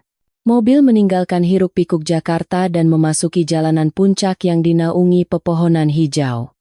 Udara di sini terasa sejuk dan damai, sangat berbeda dengan udara penuh polusi yang baru saja saya tinggalkan. Mobil berbelok ke sebuah jalan kecil yang terawat baik, diapit oleh pagar-pagar yang dihiasi bunga bugenvil warna-warni. Tante Wulan menghentikan mobil di depan sebuah gerbang besi besar yang megah dengan sentuhan kayu. Beliau menekan sebuah remote, dan gerbang itu perlahan terbuka. Pemandangan seperti dalam mimpi terbentang di hadapan saya. Sebuah villa bergaya modern tropis yang nyaman berdiri di tengah taman yang luas.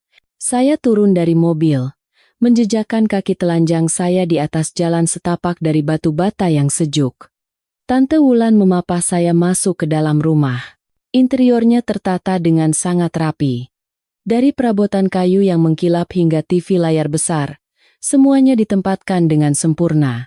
Di tengah ruang tamu, di atas sebuah meja kecil, foto ibu tersenyum lembut. Di sebelahnya terangkai bunga lili putih yang harum. Ibumu membangun rumah ini dengan uang tabungan seumur hidupnya ditambah hasil investasi properti. Setiap batu bata, setiap pohon di taman ini, dia yang pilih sendiri. Dia tahu kau suka menanam bunga dan memelihara ikan. Jadi dia membuatkan kolam kecil di belakang rumah, kata Tante Wulan sambil mengajak saya berkeliling. Di halaman belakang, benar seperti kata Tante, ada sebuah kolam kecil dengan bunga teratai ungu yang mekar. Ikan-ikan koi berenang dengan tenang di dalamnya. Di sekelilingnya, ada pohon mangga dan rambutan yang berbuah lebat, serta berbagai jenis anggrek yang memamerkan keindahannya di bawah sinar matahari sore.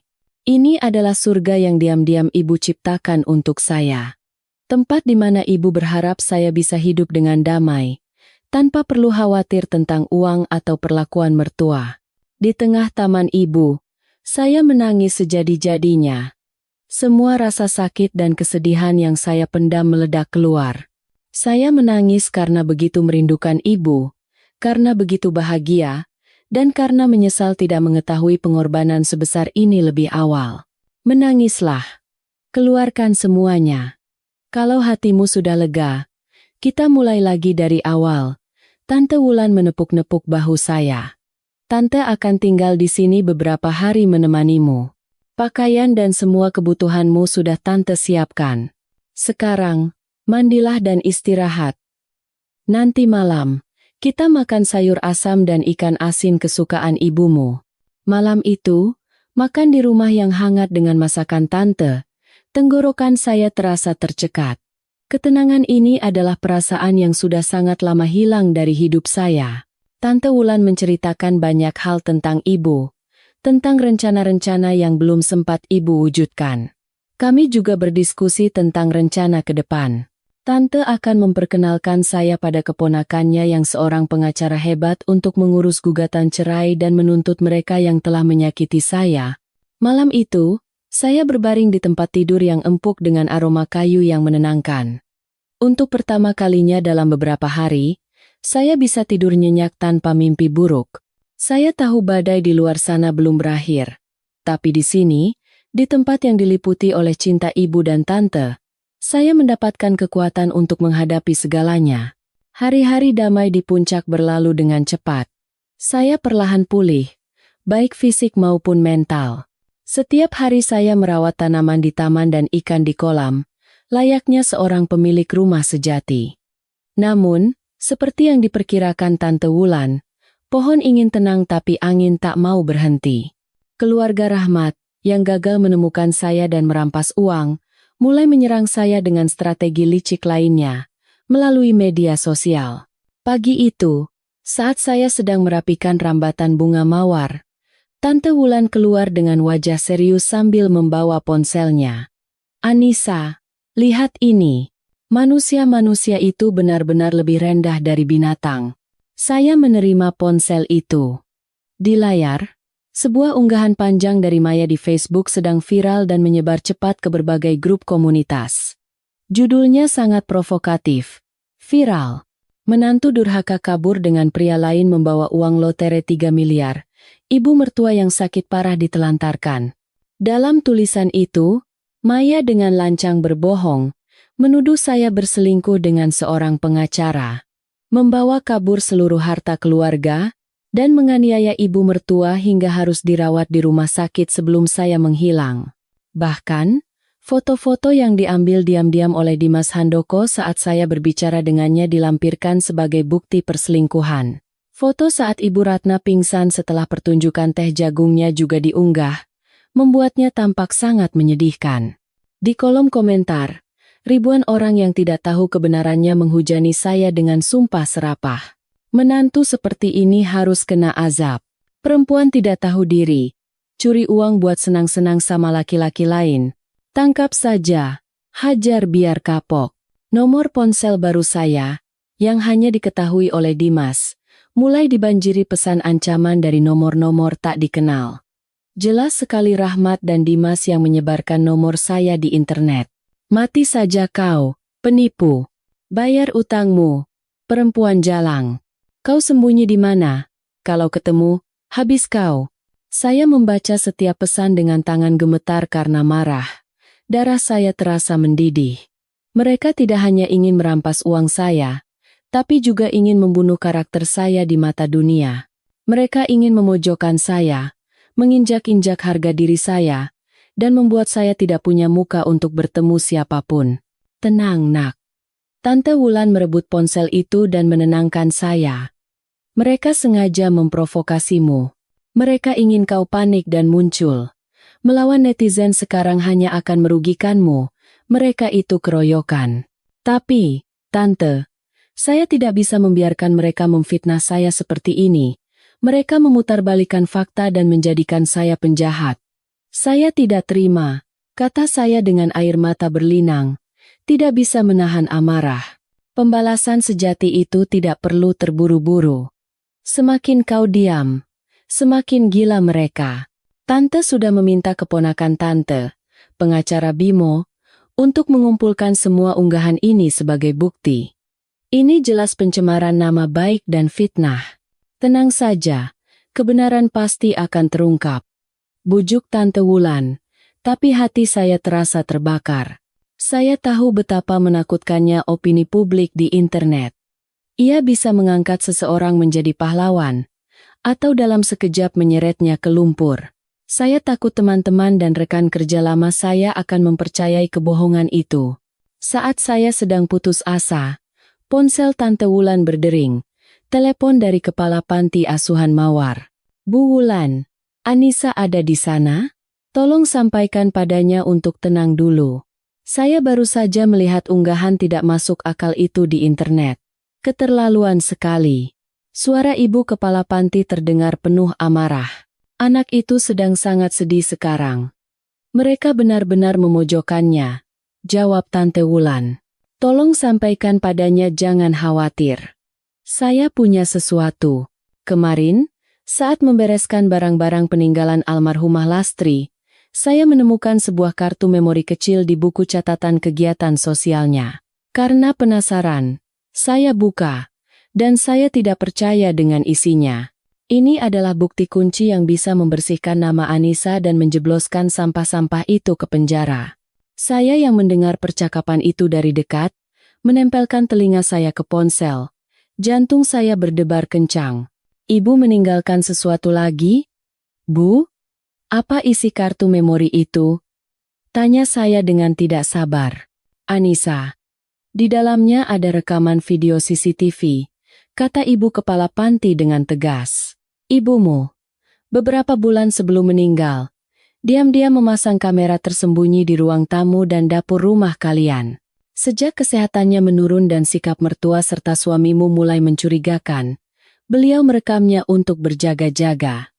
Kalau kau lihat ini, kau akan mengerti kenapa ibumu bersikeras menyembunyikan uang itu.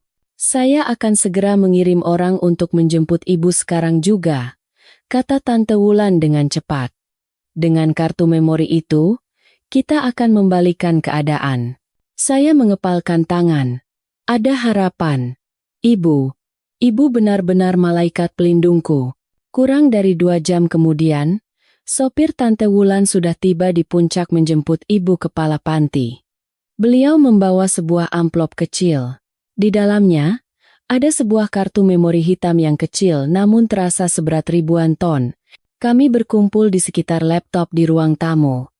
Keponakan Tante Wulan, pengacara Bimo, juga hadir untuk memberikan nasihat hukum. Udara di ruangan itu terasa sangat tegang.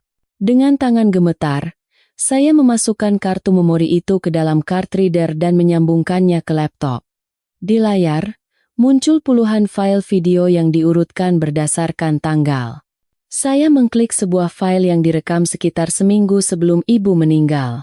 Itu adalah rekaman pada suatu sore saat saya sedang bekerja dan tidak ada di rumah. Kamera mengarah ke ruang tamu dari atas. Gambar dan suaranya sangat jelas. Dalam video itu, Ibu Ratna sedang menghitung lembaran uang kumal, sementara Rahmat berbaring di sofa menonton TV. Rahmat, sepertinya besan ibu itu tidak akan lama lagi. Kata dokter kankernya sudah stadium akhir. Sebentar lagi juga lewat. Suara Ibu Ratna terdengar sangat dingin. Ya baguslah kalau cepat mati, Bu. Biaya rumah sakitnya bikin tekor. Anissa juga gajinya habis buat ibunya. Aku tidak pernah dikasih uang jajan, jawab Rahmat tanpa mengalihkan pandangan dari TV. Dasar bodoh. Ibu Ratna memukul kepala putranya. Ibu tidak sengaja dengar. Besan ibu itu teleponan sama seseorang. Katanya dia menang lotere. Uang besar sekali. Beberapa hari ini dia terus memeluk jaket bututnya itu. Pasti uangnya disembunyikan di sana. Benar? Bu? Berapa banyak? Rahmat langsung duduk tegak. Matanya berbinar. Bisa puluhan miliar. Rencana ibu begini. Setelah besan ibu meninggal dan Anissa sedang kalut, kita geledah dulu rumahnya. Kalau ketemu uangnya, kita pura-pura tidak tahu. Bilang saja itu uang sumbangan dari pelayat. Atau bilang tidak pernah ada uang itu. Nanti setelah pemakaman, Anissa kita cari-cari kesalahannya. Pukul sedikit. Pasti dia nurut. Kalau dia menyinggung soal uang, langsung kita usir dari rumah. Toh tanah ini atas nama kita. Dia tidak punya hak apa-apa.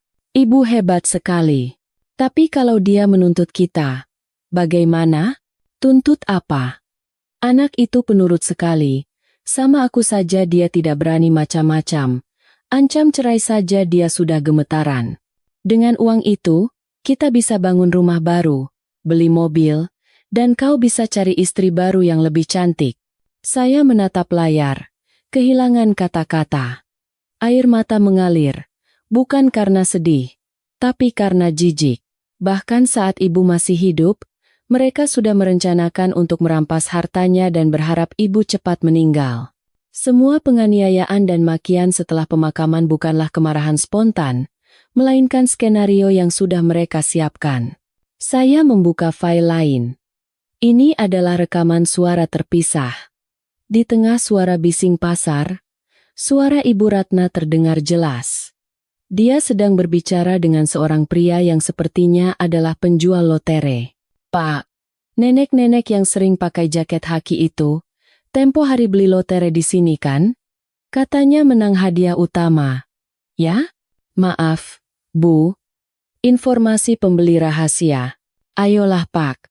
Saya ini besannya. Beliau kan sebentar lagi meninggal. Saya mau urus pemakamannya. Kalau Bapak jujur, saya kasih uang rokok 500.000. Terdengar suara transaksi. Lalu suara si penjual merendah. Nenek itu menang 10 lembar lotere utama. Bu, beliau pesan jangan bilang siapa-siapa. Katanya uangnya sudah dicairkan dan langsung ditabung. 10 lembar. Ya ampun, rezeki nomplok. Terima kasih ya Pak. Suara Ibu Ratna terdengar sangat gembira. Video dan rekaman suara berakhir. Ruangan hening sejenak. Tante Wulan menggebrak meja dengan marah. Binatang. Jadi mereka sudah tahu ibumu menang lotere. Dan tahu jumlahnya 10 lembar. Pantas saja mereka begitu murka saat kau bilang hanya menyumbangkan 3 miliar. Mereka mengejarmu karena tahu kau masih memegang sisa 15 miliarnya. Pengacara Bimo membetulkan kacamatanya. Tatapannya tajam. Mbak Anissa, ini bukan hanya bukti untuk membersihkan nama Mbak, tapi juga bukti pidana. Persekongkolan untuk merampas harta, percobaan pencurian, pencemaran nama baik, dan fitnah. Semuanya ada di sini. Ditambah lagi fakta bahwa mereka menyewa pengacara Dimas untuk menjebak Mbak dan masuk ke hotel secara ilegal. Ini lebih dari cukup untuk menjebloskan mereka semua ke penjara. Saya menyeka air mata, menatap lurus pada pengacara Bimo, dan berkata dengan tegas, Pak Bimo, tolong siapkan berkasnya. Saya tidak hanya ingin bercerai. Saya ingin mereka semua menerima hukuman yang setimpal atas apa yang telah mereka lakukan pada ibu saya dan saya. Baik. Akan segera saya siapkan. Kita akan mengadakan konferensi pers dan membuka semua ini ke publik. Kita lihat apakah mereka masih berani bersuara lantang di media sosial setelah topeng mereka terbuka. Saya memandang ke taman yang cerah di luar. Ibu, pedang keadilan yang ibu berikan kini ada di tanganku. Aku tidak akan membiarkan nama baik ibu tercemar. Aku tidak akan membiarkan hati baik ibu diinjak-injak lagi.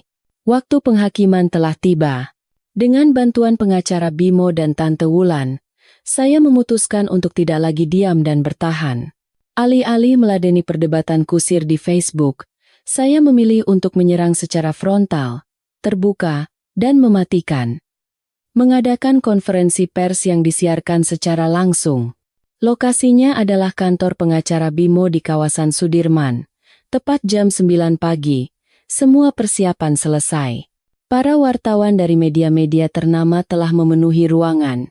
Di atas meja, sebuah laptop terhubung ke layar proyektor besar. Saya duduk di tengah, diapit oleh pengacara Bimo dan kepala panti asuhan Mawar. Tante Wulan duduk di barisan belakang untuk memberikan dukungan. Saat lampu siaran langsung menyala, jumlah penonton meroket.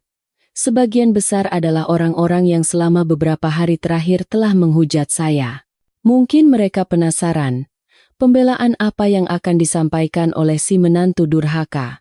Saya menarik napas dalam-dalam dan menatap lurus ke kamera. Suara saya terdengar jelas, tanpa sedikit pun getaran. Nama saya Anissa Putri. Selama ini, saya adalah orang yang dituduh oleh keluarga mertua dan opini publik sebagai menantu yang tidak tahu berterima kasih, serakah, dan tidak bermoral. Hari ini saya duduk di sini bukan untuk membela diri dengan kata-kata. Saya akan menunjukkan bukti dan membiarkan hukum serta nurani publik yang menilai siapa sesungguhnya yang sedang bersandiwara sebagai korban. Pengacara Bimo memberi isyarat. Layar menyala. Yang pertama kali muncul adalah bukti transfer bank dan kwitansi donasi berstempel resmi dari Panti Asuhan Mawar. Angka 3 miliar rupiah, tanggal, dan waktu tercetak dengan jelas. Ini adalah bukti bahwa saya telah menjalankan wasiat almarhumah ibu saya. Lanjut saya. Uang itu telah digunakan untuk tujuan yang mulia. Tuduhan bahwa saya membawa kabur uang itu atau menggunakannya untuk berfoya-foya adalah kebohongan mutlak. Kemudian, pengacara Bimo memutar rekaman CCTV dari rumah mertua. Suasana di ruang konferensi pers menjadi hening. Wajah Ibu Ratna dan Rahmat muncul dengan jelas. Percakapan mereka yang penuh cemoohan terdengar sangat hidup. Setelah besan ibu meninggal dan Anissa sedang kalut, kita geledah dulu rumahnya. Kalau ketemu uangnya, kita pura-pura tidak tahu, lalu kita usir dia. Setiap kalimat kejam dari ibu dan anak itu menggema di ruangan yang sunyi. Para wartawan mulai berbisik. Suara ketikan keyboard terdengar tergesa-gesa. Kolom komentar siaran langsung bergerak begitu cepat hingga tak terbaca. Hujatan untuk saya lenyap seketika, berganti dengan keterkejutan dan kemarahan yang ditujukan pada mereka. Ya Tuhan, jahat sekali. Jadi dari awal ini memang rencana perampokan. Kasihan sekali menantunya. Dijebak oleh seluruh keluarga mertua. Tampang mertuanya kelihatan baik, ternyata hatinya ular. Tidak berhenti di situ. Saya juga menunjukkan rekaman suara saat Ibu Ratna menyuap penjual lotere dan foto saat Rahmat memberikan uang sogokan kepada Dimas Handoko. Dan ini, saya menunjuk ketangkapan layar unggahan fitnah maya. Ini adalah bukti bagaimana mereka membunuh karakter seseorang dengan permainan media yang kotor, hanya karena saya menolak menyerahkan uang hasil jerih payah ibu saya. Menutup konferensi pers, saya berdiri dan menunduk mengucapkan terima kasih. Saya tahu, di luar sana, badai opini publik yang ribuan kali lebih dahsyat dari yang mereka timpakan pada saya kini sedang menerjang keluarga Rahmat. Kebenaran telah terungkap di bawah matahari, dan bagi para munafik, kenyataan itu terlalu kejam. Sore itu juga, sebuah pesan masuk dari Rahmat. Bukan lagi dengan nada arogan dan mengancam, melainkan suara yang dipenuhi ketakutan. Anissa, tolong hapus videonya. Orang-orang menggeruduk rumah kami. Ibu pingsan. Aku akan turuti semua maumu. Tolong. Aku mohon. Saya membaca pesan itu, lalu dengan tenang memblokir nomornya. Memberi ampun pada serigala adalah sebuah kemewahan yang tidak perlu. Efek dari siaran langsung itu sungguh di luar dugaan. Hanya dalam 24 jam, keluarga Rahmat menjadi sasaran caci maki seluruh masyarakat. Para tetangga yang dulu termakan kebohongan Ibu Ratna, kini berbalik melempari rumah mereka dengan sampah. Setiap kali Maya keluar rumah, ia dihujani cemoohan dan tatapan sinis. Rahmat dipecat dari pekerjaannya karena dianggap merusak citra perusahaan. Maya juga tidak berani lagi masuk kerja dan terpaksa menutup semua akun media sosialnya. Ibu Ratna memang terbaring sakit, tapi bukan karena penyakit, melainkan karena malu dan marah. Terpojok, mereka kehilangan kehormatan, pekerjaan, dan terlilit utang karena biaya yang mereka keluarkan untuk menyewa para buzzer bayaran atas hasutan Dimas Handoko. Keluarga Rahmat kini seperti binatang yang terdesak. Mereka tidak punya apa-apa lagi untuk kehilangan, dan kebencian mereka pada saya mencapai puncaknya. Dimas Handoko, yang sedang menghadapi sidang etik dari Dewan Pengacara dan panggilan polisi, memutuskan untuk melakukan perlawanan terakhir. Melalui koneksi gelapnya di dunia properti, dia secara ilegal berhasil mendapatkan alamat rumah saya di Puncak. Dia menelepon Rahmat dan memprovokasinya. Rahmat, aku tahu di mana si Anissa itu. Dia hidup enak di sebuah villa mewah di Puncak. Apa kau tidak sakit hati? Kau dan ibumu sebentar lagi jadi gelandangan, sementara dia berfoya-foya dengan uang ibunya. Rebut kembali. Kalau dia tidak mau kasih, Bakar saja rumahnya. Aku akan bantu. Mendengar itu, mata Rahmat memerah. Dia mengguncang tubuh ibunya dan berteriak, "Bu, ayo kita pergi. Kita datangi Anissa di puncak dan habisi dia. Dia punya villa dan mobil mewah. Dia harus membiayai hidup kita." Mendengar kata uang dan villa, Ibu Ratna langsung bangkit. 3 orang Rahmat, Ibu Ratna, dan Dimas naik taksi butut, membawa sebuah jeriken bensin 5 liter, dan berangkat menuju puncak dengan niat membunuh. Saat itu, saya dan Tante Wulan sedang menyiapkan makan malam. Firasat saya tidak enak. Tante Wulan, melihat kegelisahan saya, menyuruh petugas keamanan yang baru direkrutnya untuk berpatroli di sekitar gerbang. Sekitar tengah malam, suara gedoran keras di gerbang memecah keheningan desa. "Anissa, perempuan sialan, buka pintunya!" Terdengar teriakan melengking Ibu Ratna. Saya melihat layar CCTV di dalam rumah. Jantung saya serasa berhenti berdetak. Mereka berhasil sampai ke sini. Ibu Ratna memegang jeriken bensin. Rahmat membawa sebatang kayu, dan Dimas memberi instruksi dari belakang. "Kalau tidak dibuka, rumah ini kubokar. Biar kau jadi gembel," teriak Ibu Ratna sambil menyiramkan bensin ke gerbang besi. Bau bensin yang menyengat tercium sampai ke dalam halaman. Melihat layar CCTV, wajah Tante Wulan mengeras. Beliau segera menelepon 112 dan polsek terdekat. "Tetap di dalam. Jangan bergerak. Kunci semua pintu. Jangan pernah keluar," kata Tante Wulan dengan tegas. Mereka sudah gila. Membawa bensin dan mengancam akan membakar. Ini kejahatan serius. Di luar, karena saya tidak merespons, Rahmat semakin nekat. Dia mencoba memanjat pagar untuk masuk. Petugas keamanan Tante Wulan segera muncul, mengarahkan taser ke wajah Rahmat. "Berhenti. Ini tindakan masuk tanpa izin. Ini rumah istriku. Aku mau masuk. Siapa kau berani melarang?" teriak Rahmat sambil mencoba memukul petugas itu dengan kayunya.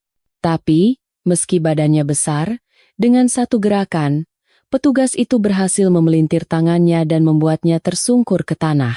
Melihat putranya dilumpuhkan, Ibu Ratna menjerit histeris. Dia menyalakan korek api di tangannya. Api menyala terang. "Lepaskan anakku atau semuanya kubakar. Kita mati bersama." Dia mendekatkan korek api itu ke genangan bensin di depan gerbang. "Jangan, Bu!" teriak Rahmat yang tersungkur, panik. Dia memang serakah, tapi dia takut mati. Tepat saat api akan menyambar bensin, suara sirene polisi yang meraung-raung terdengar dari ujung gang. 2 mobil polisi berhenti mendadak, dan para petugas dengan sigap turun sambil menyemprotkan alat pemadam. Bubuk putih itu langsung mematikan api yang baru mulai menyala. "Jangan bergerak, letakkan senjata kalian." Suara dari pengeras suara polisi terdengar tegas. Dimas, melihat polisi datang, mencoba kabur, tapi langsung diringkus oleh 2 orang petugas dan diborgol. Ibu Ratna masih memegang korek api dengan wajah pucat pasi. Tubuhnya gemetar. Seorang petugas mendekat dan mengamankan korek serta jeriken bensin sebagai barang bukti. "Saudari Ratna, Saudara Rahmat, dan Saudara Dimas Handoko, kalian kami tangkap atas tuduhan perusakan ketertiban umum, ancaman pembunuhan, dan percobaan pembakaran. Ikut kami ke kantor polisi." Rahmat diseret berdiri dengan tangan diborgol. Dia menatap ke arah kamera CCTV, tempat dia tahu saya sedang menonton. Tatapannya berubah dari beringas menjadi putus asa dan memohon. "Anissa, tolong aku. Aku salah. Tolong keluarkan aku dari sini." Dari dalam rumah, saya menyaksikan semua itu melalui layar. Air mata mengalir. Tapi hati saya sudah sedingin es. Saya mengambil mikrofon yang terhubung ke speaker di gerbang, dan mengucapkan kata-kata terakhir saya untuknya. "Mas Rahmat, pelajaran yang tidak pernah kau dapatkan seumur hidupmu akan diajarkan oleh hukum. Mulai sekarang, kita berjalan di jalan kita masing-masing." Ibu Ratna meraung-raung dan bergulingan di tanah. Tapi tidak ada yang peduli. Mereka bertiga dimasukkan ke dalam mobil polisi. Saat mobil itu pergi, kedamaian kembali menyelimuti taman. Saya membuka pintu, melangkah keluar, dan menghirup udara segar dalam-dalam. Rasanya seperti baru saja mengangkat tumor ganas yang menggerogoti hidup saya selama bertahun-tahun. 3 bulan kemudian, sidang atas keluarga Rahmat dan Dimas Handoko digelar. Dengan bukti video, rekaman suara, bukti transfer, dan penangkapan di tempat kejadian, putusan untuk mereka sudah bisa ditebak. Rahmat divonis 5 tahun penjara atas persekongkolan perampokan dan ancaman pembunuhan. Dimas divonis 7 tahun penjara dan izin praktiknya sebagai pengacara dicabut seumur hidup karena menjadi otak dari berbagai kejahatan. Ibu Ratna, dengan pertimbangan usia dan kondisi mental yang tidak stabil, divonis 2 tahun penjara dengan masa percobaan. Tapi hukuman terbesarnya adalah pengucilan dari kerabat dan tetangga. Putranya dipenjara, putrinya, Maya, pindah ke kota lain karena malu, meninggalkannya sendirian di masa tuanya. Gugatan cerai saya dikabulkan. Saya resmi menjadi wanita lajang yang bebas dan menjadi tuan atas hidup saya sendiri. Seluruh harta peninggalan ibu mendapatkan perlindungan hukum mutlak. Saya kembali ke rumah di puncak. Tante Wulan memutuskan untuk tinggal bersama saya. Kami hidup seperti kakak beradik, saling mendukung. Tante mengajari saya tentang manajemen keuangan, investasi, dan bagaimana menjadi wanita modern yang kuat. Taman ibu kini tumbuh subur. Dengan sebagian sisa uang, saya membuka sebuah toko bunga kecil di samping gerbang rumah. Saya menamainya Taman Ibu. Toko bunga saya bukan hanya tempat menjual bunga, tapi juga tempat berbagi cerita tentang semangat hidup dan bakti pada orang tua dengan para pelanggan. Sore ini, sinar matahari keemasan membentang panjang di atas halaman rumput. Saya sedang merapikan bunga mawar merah yang baru mekar. Tante Wulan duduk di teras sambil minum teh, tersenyum menatap saya. Saya memilih bunga-bunga yang paling indah, merangkainya di dalam vas, dan meletakkannya di meja tempat foto ibu. Di tengah kepulan asap dupa, saya menatap wajah ibu dan berbisik, "Ibu, putrimu sekarang sudah baik-baik saja. Orang-orang jahat itu sudah menerima hukumannya, dan aku sudah menemukan kedamaian. Terima kasih sudah meninggalkanku pelajaran berharga, bukan hanya tentang uang, tapi juga tentang hati manusia dan kemandirian. Di taman cinta yang ibu ciptakan ini, aku akan hidup dengan sangat bahagia." Angin senja bertiup, menggoyangkan kelopak bunga teratai putih. Entah mengapa, saya seolah mendengar tawa lembut ibu saya dari suatu tempat. Setelah badai besar berlalu, langit dalam hidup saya kini cerah kembali, dan bunga-bunga kebahagiaan mulai bermekaran. Cerita hari ini sampai di sini. Jika Anda merasa cerita ini bermakna dan ingin menemukan lebih banyak kisah yang menyentuh dan mendalam, jangan lupa untuk menekan tombol suka dan berlangganan di channel pilihanmu. Aktifkan juga notifikasi agar tidak ketinggalan video berikutnya. Terima kasih telah menonton. Sampai jumpa di video selanjutnya.